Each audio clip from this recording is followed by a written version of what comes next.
So I'm going to speak this evening about Swami Kriyanandaji's life, that I lived with him for about 9.5 years. And I have a lot to say about him, so I'm very happy to be here. And I hope that I can share something that will make you want to take your spiritual path deeper. Because for me, Swami Kriyananda, literally it was like living with God, and I'll go more into that in a little bit. But I chose this first chant, Pranayam Be Thy Religion, because Swamiji's name was Swami Kriyananda, and people don't talk about it that much, but he chose that name for a reason, that he certainly found something beneficial from Kriya, practicing Kriya every day, once he had been initiated by Paramahansa Yogananda.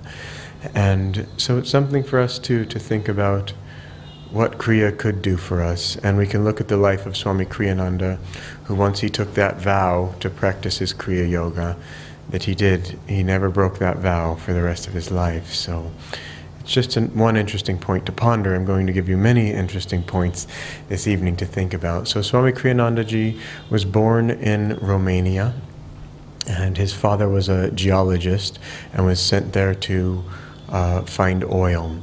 And his father did find oil there. And Swamiji, he has a musical album called I've Passed My Life as a Stranger, Lord, because he never really grew up in America, that he grew up and he always lived in foreign countries, that he spent some of his life being educated in Switzerland, and he learned to speak French.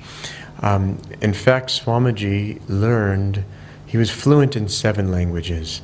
And he could speak 9. I believe the 2 that he wouldn't call himself fluent in, Bali or Balinese, I'm not even sure what language exactly is spoken in Bali, but he spent a little bit of time there and was able, after a few weeks, I think it was, maybe a month or 2, to be able to talk on philosophical points in that language, but he didn't consider himself fluent. And then I think the other language that he wouldn't consider himself fluent in would be Hindi.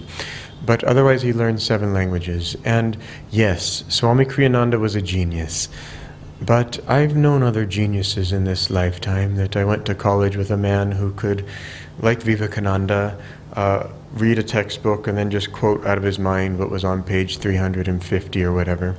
But that particular man named John at the college I went to, he was nothing compared to Swami Kriyananda. Because yes, Swami Kriyananda had a fine mind, but he was much more than that. Literally, the time I spent with Swami Kriyananda was like spending time with God. And in the beginning, it was scary for me. I'd never met a man who radiated so much power, that just out of his eyes was this overwhelming power. And it was a little nervous, it made me a little nervous to be around in the beginning. And then, even as I started to understand that he could read my mind, that he knew things that I'd done in this past incarnation, perhaps he knew things I'd done in my past incarnations, he did know that too. As all this started growing on me in the beginning, it was like, it wasn't easy. It was not easy to be around that power whatsoever. But as I slowly grew into that, and I began to understand that at the same time, he was infinite love. And it was his job to correct the flaws in me, to correct the flaws in anybody who came to him and asked for it. And that on that side, he wasn't going to be so nice about it. That it was a fascinating thing to be. In the autobiography of a yogi, Paramahansa Yogananda describes his guru, Swami Sri Yukteswar, as strong as thunder where principles were at stake, and as soft as a flower where kindness was at stake. So I remember one time Swami Kriyananda asked me to go get his secretary, and I went and kind of feebly knocked on his door. And he said, "Oh, I'll be there in a minute." And I came back and I said, "He'll come in a minute." So "Go get him!" I said, "Now, go get him!" "Oh, yes, sir." And I ran, and "He wants you now! He wants you now!" And sometimes I didn't know exactly why Swamiji was doing it, because other times he would, "Oh, okay, he'll come when he will come." But the thing here was, for me and for everybody around him, to constantly keep tuning in to why was he doing every little thing the way that he was doing it, so that we could begin to understand the deeper motivations. And the irony was that he had no desire, he had no motivation, that all he was doing was serving God. But at every moment he was listening to God and asking, what does God want to happen here? And then giving out those commands or kindness or whatever the case happened to be. It was a fascinating thing to live with. Often he would push us as a group very hard, and there was a time where we put on some big event or something, and we all prepared for it for weeks, and then it went off smoothly. It was great. I think this one happened in Siri Fort here, but I'm not exactly sure about that. But afterwards then, that probably happened on a Sunday. On Monday he called everyone together, and he said, let's all go to the local mall there in Gorgon. I forget the name of the mall. But anyways, we went to the mall and watched a movie with Swami Kriyananda. And, I don't remember the actor's name right now. I wish I could tell you the movie, but I can't. I can't remember the movie. But at the end, Swami said, no, I didn't like it. And it was a spiritual movie, and I liked it. But again, then the thing was, tune in.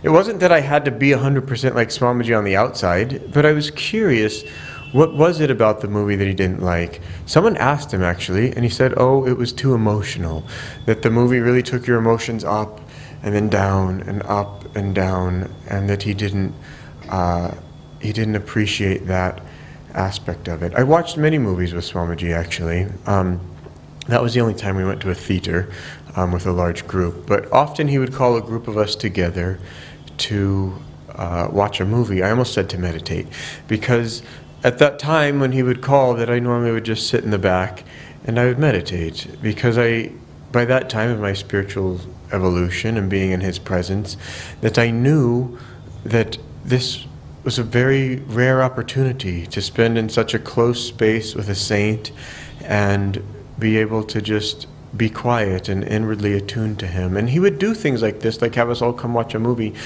to bring everybody together, where everybody of different levels of consciousness could come, even someone who was a visitor, maybe someone's friend was coming to visit the ashram for a day, they'd be invited, and they didn't have to know anything about spirituality or care anything. They would just sit and watch the movie and say, thank you, Swamiji. And Swamiji never forced anybody to be anything that they weren't. He just loved everybody exactly as they were.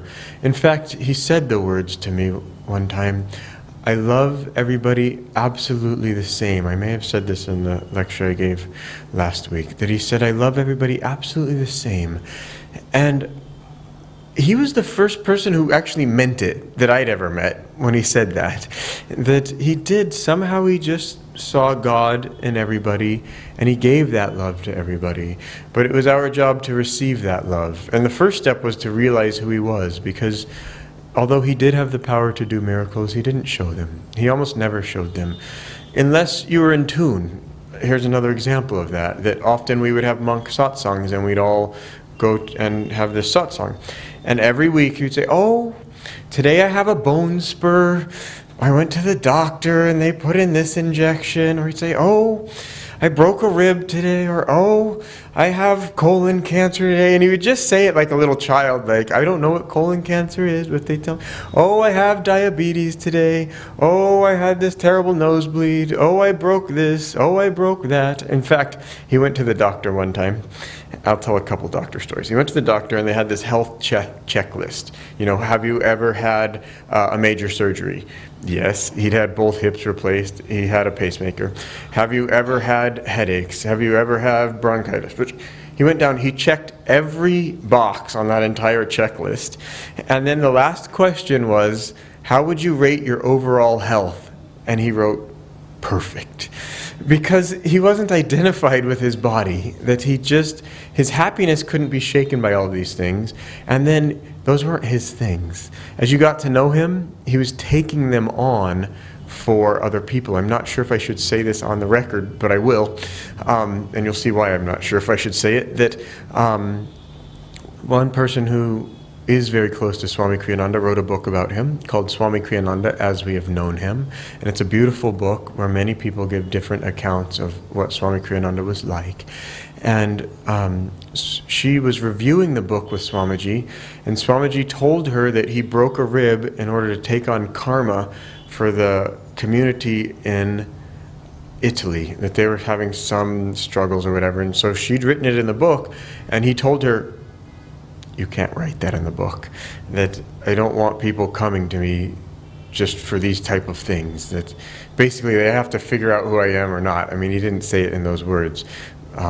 But so the thing was that, but once you tuned in, then you started to see, okay, there's something way deeper going on here than what meets the eye. And again, when I first met him, I wanted to just know lots of questions. But then as I got to know him, I didn't want to be the person asking the questions anymore. In fact, I'd pray, somebody else ask a question. I just wanted to sit there very silently, very quietly, and try and receive who he truly was. I've met 4 different people who told me pretty much the same story, that they were with Swamiji, and one person was looking into his eyes, a different person was actually on stage singing in his presence. But all 4 of these people said that in whatever way, they were quiet enough on the inside, and they saw in him the entire universe.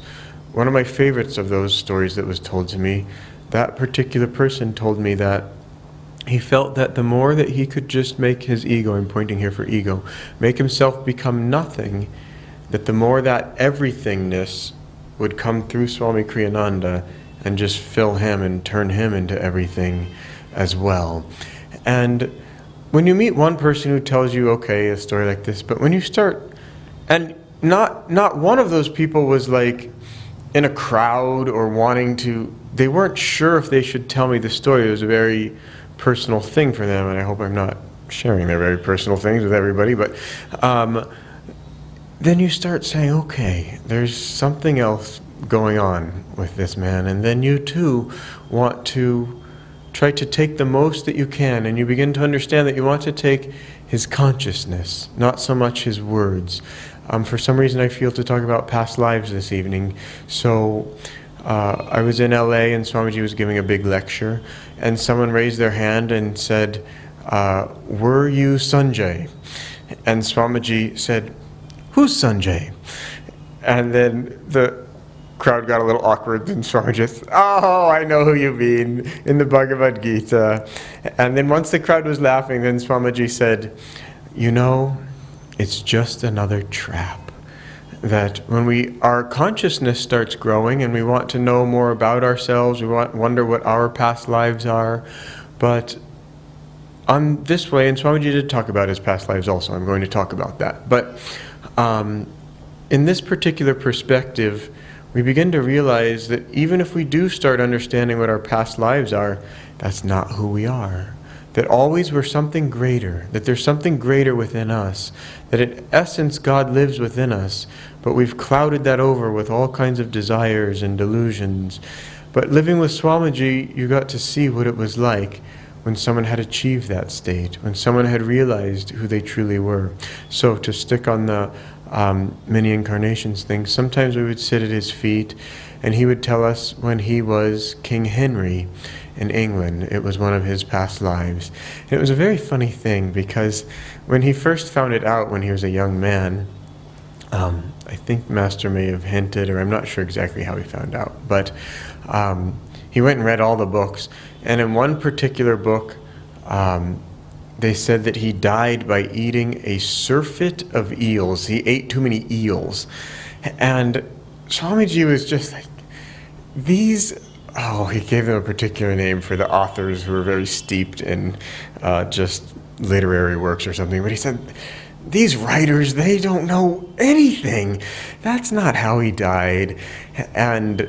But being there with someone who could remember that life and see this life and see them intertwined, it was a very fascinating thing. He also told us a very interesting story of a lifetime where he left his wife and went, it was here in India, and he went to the Guru's ashram and he chanted for 20 years or something like that and did whatever the Guru told him in order to achieve samadhi.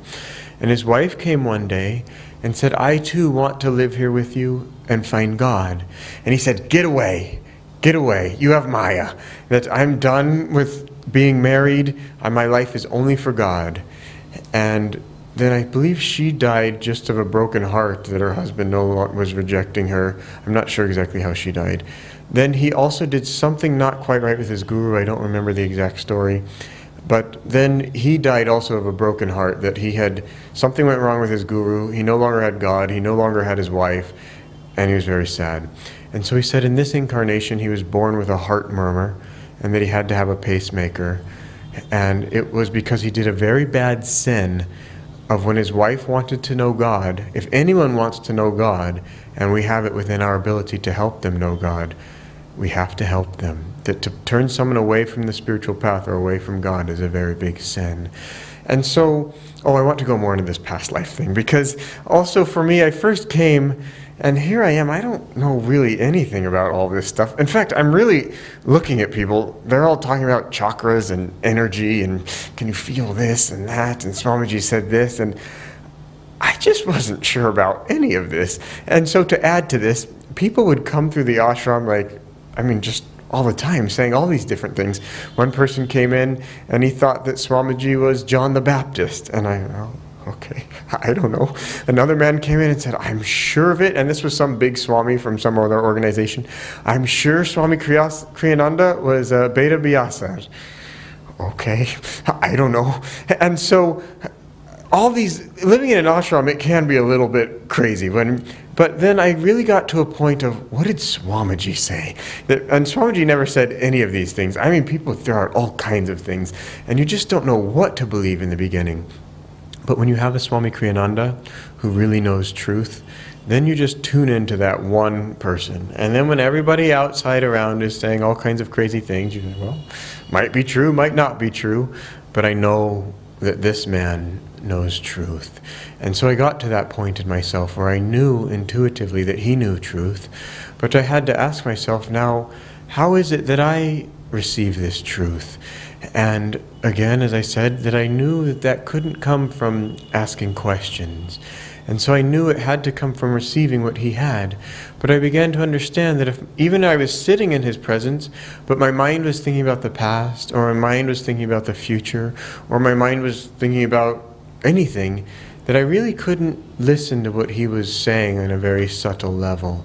And it made me want to understand how to meditate more deeply in order that I could calm my mind, in order that I could calm my heart, in order to be able to listen sincerely and deeply to what it was that he was saying. That it was a wonderful thing to be able to serve Swamiji outwardly. And of course, most of us in his presence would do anything that he asked.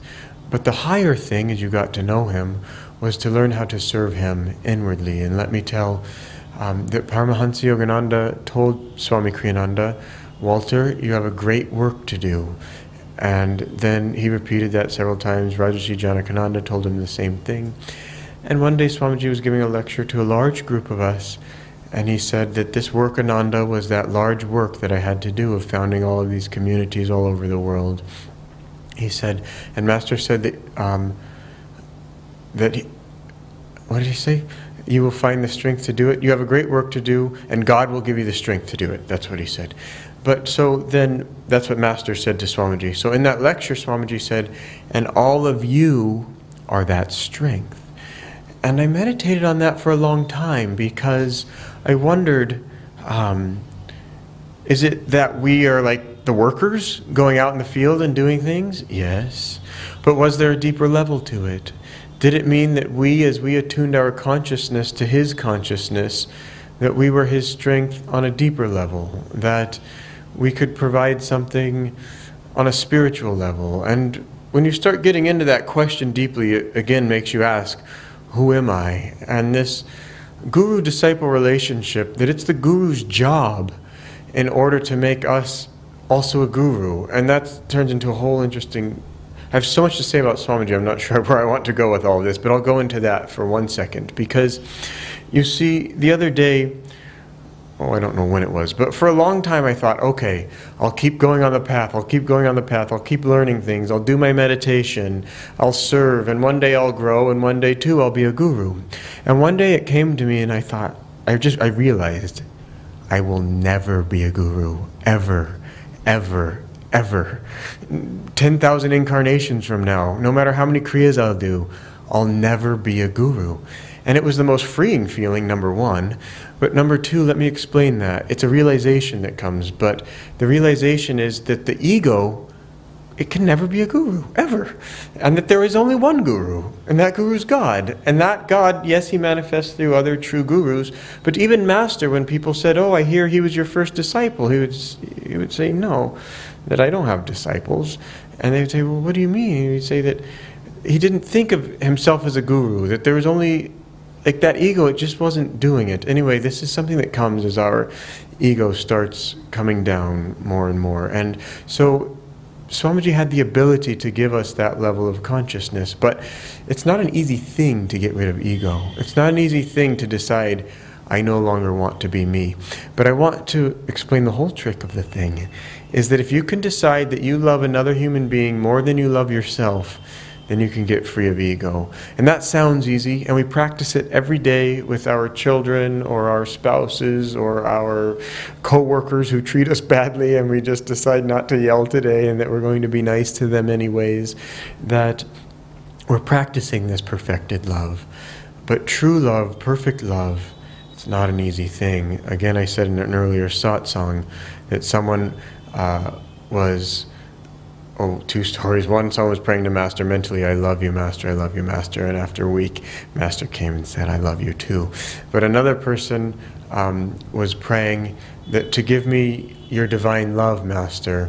And Master came to this person and said, how can the little cup hold the whole ocean?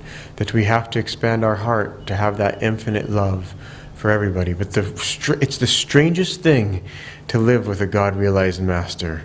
Because in those eyes, in that form, is the entire cosmos, is this compassion that's, it's overwhelming sometimes. You just don't even know what to do with it. I had so many experiences where I just felt this overwhelming love, and I, of course, wanted to share it with everyone.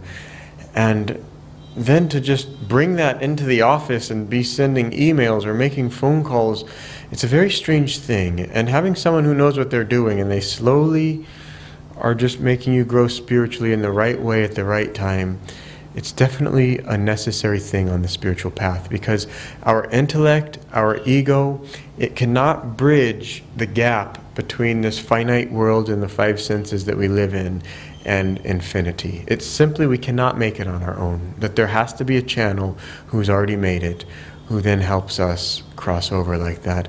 Another story that I want to tell, that I knew a man one time, and he was very shy. And so Swamiji was giving a satsang, and the man was new, and someone asked him to sell books at the book table, like we have a boutique here. So he just thought, I'm so new, and if I leave this position and go listen to the satsang, that then what if someone steals the books? God only knows what he was thinking. But he didn't go to the satsang, was the point of the matter. And Swamiji, that he was leaving India for Italy, and he was leaving his house, and in just 1 minute out of the driveway, he was passing by one other building on our land in Pune, and he said, stop the car, I need to go to the bathroom. Which sounds strange. If he was going on a long trip to the airport, one assumes he would have used the bathroom before and not 1 minute afterwards. But whatever excuse he made, however it worked, I don't know. But he went to this one person who had never been in his physical presence because he was too shy. And on the way to the bathroom, he found him, talked to him for a few minutes, blessed him. And this is another interesting thing about this conundrum of what it's like to live with saints, because they absolutely care about everyone. Like being a close disciple in one regard is meaningless because they care about everyone. But then in the same time, they have to work with life as it is, and they do give energy, more energy to the close disciples. And so, yes, at Swamiji's funeral, that one of the most touching things to me was, well, first of all, at his funeral in Assisi, that it was just this thing that went on for days and days as people got news wherever they were in the world and just came, because Swamiji had touched so many people's lives. But one thing that was so touching to me was there was a person who stayed there for days and days, And she had only met Swamiji once. She met him once, 3 or 4 days before he left his body. And she had other things to do, but that one meeting just completely changed her life. And because of that, she felt so close to him. I want to tell another story of Swamiji, of a lady where he touched her life, and he met her twice, I believe. This was somewhere on the border of Switzerland and Italy. I forget the name of the city. And Swamiji was walking through some shops, and he went into one. It was sunny outside, and he decided he wanted to buy a hat. And so he said to the lady running the store, you know this story? He said to the lady, will you please tell me which hats are in style right now? Which hats do your customers prefer? And she said, I don't know. They just buy the hats. I take the money. Buy whatever hat you want. And Swamiji scolded her. And he said, every day you sit in here and you have a chance to make friends when people come in. But instead you're just looking at them as a money bag and seeing how much money you can take out of them and not caring about them. And then they leave. Terrible attitude. Shame on you. And he left. And then, I don't know if that was the tone of voice, but from what I've heard of the story and understood, he scolded her pretty severely, left. A year later, walking down that same street, this lady comes running out of the store, hugs him. In Italy, they kiss people kisses him on both cheeks, runs back, brings him a bottle of wine, which he didn't drink, but he accepted anyway graciously. She's hugging him, she's crying, she's saying, thank you. You changed my entire life. That this last year, now as soon as anyone comes in, that I see them as a friend. I ask them, how can I help them? I ask about how their day is going. And it's completely changed my life. It changed her business, obviously, more money was coming in, but more than that, she felt there was a purpose to her life, that sunshine, joy had come into her life, and she'd become a channel for it, and she was radiating that. So it was, and when you were with Swamiji, like even walking down the street with him, it was like you were in this just aura of sunshine that was just radiating out to all these people, and people would, he was a magnet. People would just come up to him and not be sure what attracted them to him, but it was because he had the power of God in him, and people, they literally could feel it, and he transformed many, many people's lives. I learned so much by being with Swamiji. Here's another thing about Swamiji, that yes, he was God, but also he was absolutely the most appropriate person that I ever met. That even if someone came to the ashram and was like doing something that was just wrong or awkward, or maybe something bad happened to the ashram or whatever, they would just bring in a vibration that was a little bit not right. Swamiji in his appropriateness would just handle the situation with such grace and ease and say just the right thing to that person, and suddenly they would feel comfortable and everyone would be okay. And in my head I was like, I wanted a training manual of like, how do you do this? When there's a negative situation, you know, what book, how do I study this? But it wasn't a manual like that. It was something that he had on the inside, and that he knew exactly what that person needed. He knew exactly that person's level of uncomfortability or that person's fears, and he could say the right thing to erase those fears and lift that person up into a higher state, and just somehow make everything okay. So on this same point, God only knows how many incarnations Swami Kriyananda lived, but he was also like the most refined person I'd met, but not, sometimes you meet refined people who have high positions in government or God knows, whatever, famous people, or they're just high energy people, and they seem to be very refined people, but Swamiji's refinement, it wasn't ego-based. So it was like you were watching it saying, this is really how I want to be as well. Another word is that he was dignified, he was noble. It was a true nobility. There was no falseness about it. There was no pretense.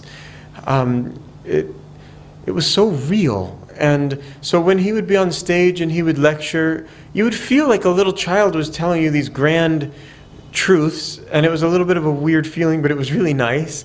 But then when he was off stage, he still was that same person. That there's a story or a saying that no man is great in the eyes of his valet. And it means that the servants in your house or your driver, that even if you are the prime minister or whatever, and when you're out there and you're smiling, but then when you go home and you start yelling, well, your driver knows about it.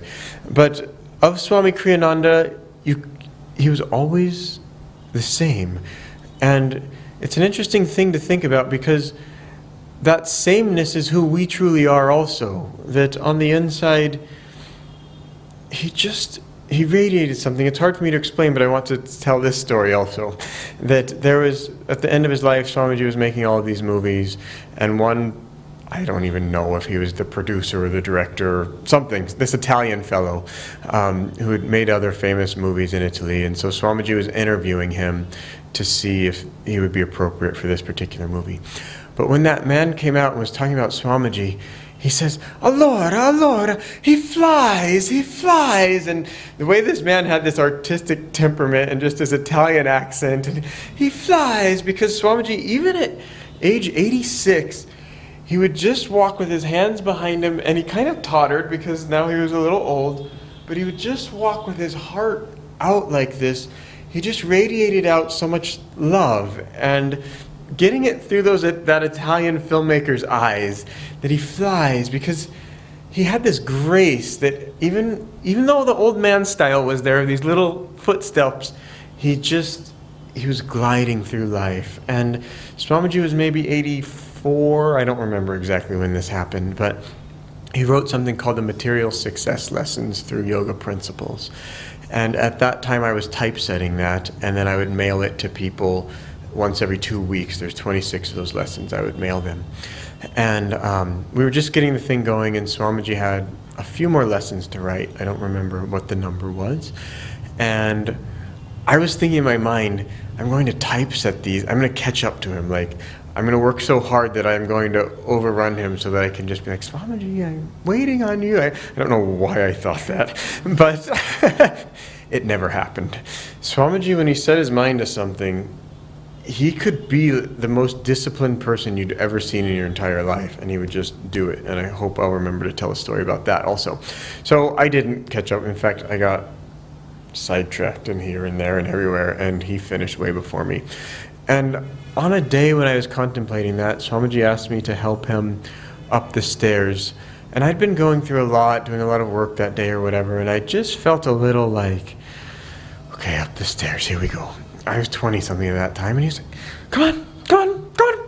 And it was like, you don't need me to hold your hand. He had so much energy when he wanted to, and it was this childlike energy, and really he was just giving me an excuse to get that contact that happens with a saint, where then you want to draw on that contact. You put it in your memory deeply, and you want to meditate on that. That if you ever get the chance to be blessed by a saint, you want to go home, you want to meditate and feel that the saint is meditating through you, and that you're just focusing on that one touch. That it says in the scriptures that we need this one touch in order to achieve liberation, this one physical touch. So it's an interesting thing to think about. Now, Swamiji also, I want to talk about the fact that he was so childlike, but also he had this commanding presence, because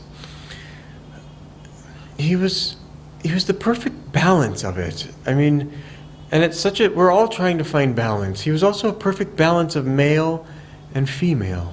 That he was so loving. In his presence, you just felt like your mother was there, and just you're a little child, and just, oh, it's okay. Everything's going to be okay. And at the same time, if you asked for that discipline, you would get that discipline. But even when you got that discipline, then I felt that it's for my own good. And I was so grateful to receive that discipline, because every little discipline that he gave, it was like, it was a blessing. And it reformed me, and I understood the problems that I had. And even his way also, it was kind, that he let you figure things out. For example, he told me this story, it may have been 2, 3 times, maybe 4 times in all those 9.5 years I knew him. And he'd be giving a lecture, or sometimes it'd just be a small group. Maybe one of those 4 times he said, you should really think about this, but the other times he just kind of, looked at me as he was telling the story.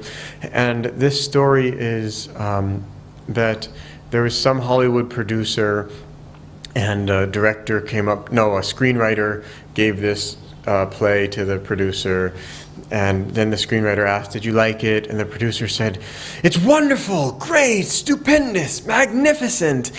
And the screenwriter said, you mean you don't like it? And then Swami just stopped the story. And I didn't understand that story for so long. I didn't understand why in the heck did he tell me the same thing again and again and again.